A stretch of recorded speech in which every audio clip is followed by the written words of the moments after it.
I understand you trained in the Philippines. I saw this photo. Can you share a little bit more about this photo here? Yeah, we've me and Andrew have done 2 training camps in Cebu at the Ala Mm, Gym, and they're fantastic people. We both times we went there.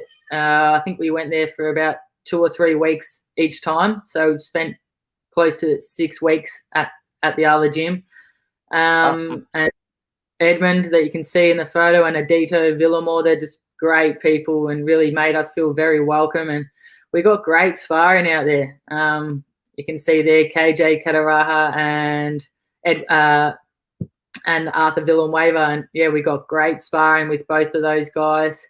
There was a few other Gio Santisma, Milan Melindo, lots of good fighters, all in the lighter weights as well. So we got fantastic training and fantastic sparring out there, and that was earlier in our careers, and that really benefited us and helped us improve a lot to see how those guys train and to spar with them. And yeah, you've got a lot of good fighters in the Philippines, and yeah, we went over there and used that to our advantage.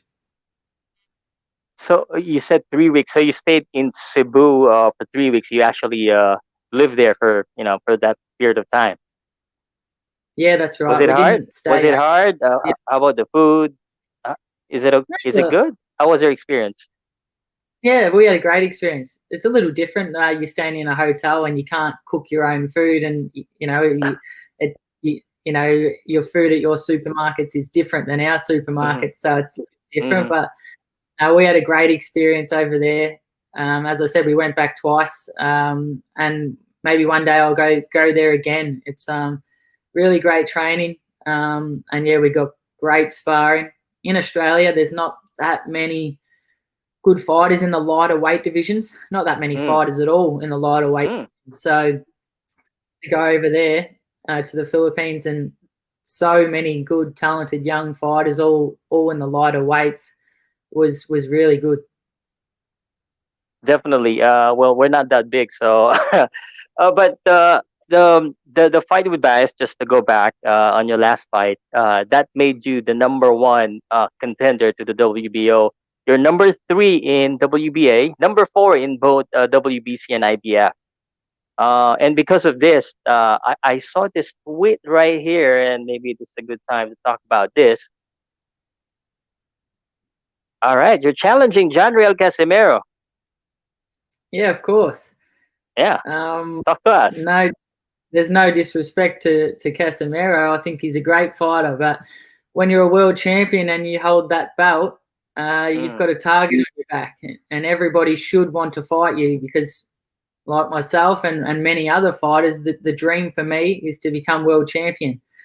And for that to happen, I need to get the opportunity to fight a world champion like Casimero, and I need to believe that I'm good enough to beat Casimero, which I do. So I've got myself up to number one contender with the WBO, and I believe I've earned the opportunity and deserve the opportunity to fight Casimero. So I just put that tweet out there and put my hand up and made sure that it was well known that I believe I'm ready. I'm here.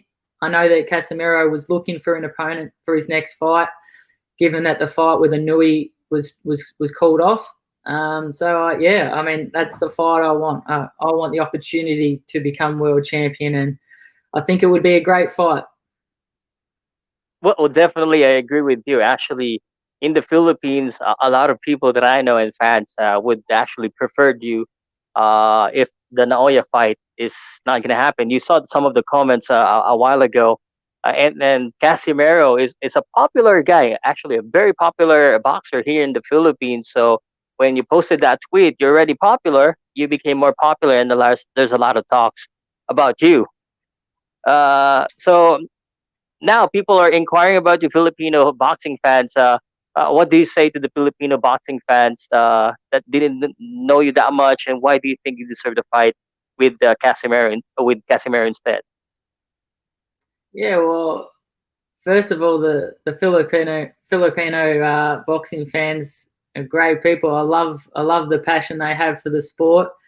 Obviously, Manny Pacquiao had a big influence on growing the sport so big in the Philippines, and that's just been fantastic. I love the sport of boxing, and I want boxing to grow and be as big as it can be and as popular as it can be.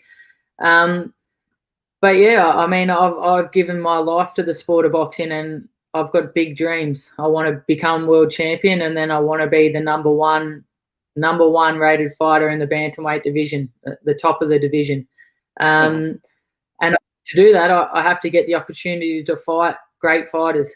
I want to go and test myself against the best. Casimero is a great fighter. He's a world champion, 3-division world champion, I believe, or 3-time world champion. And I want to test myself against these guys and see how good I can be and how far I can go in this sport.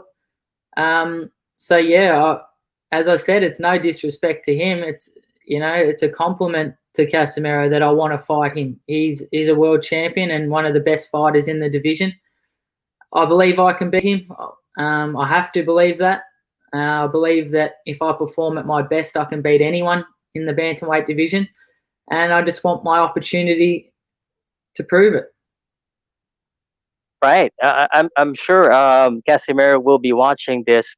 Do you have any like specific message with Casimiro that you wanted to say? If you want to. No, well, I've made it clear that I want the fight. As I said, it's no disrespect to him. I hope we can make the fight happen. I think it'll be a great fight for the fans.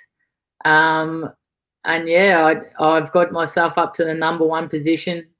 I know there was talks of him possibly fighting Roshi Warren, but he's not even rated in the top 15 in the WBO. So I don't think he's earned that shot. And I hope that fight doesn't happen. And I hope that I'm given the opportunity that I believe I deserve, and we can put a great fight on for the fans, and the best man will win. Okay.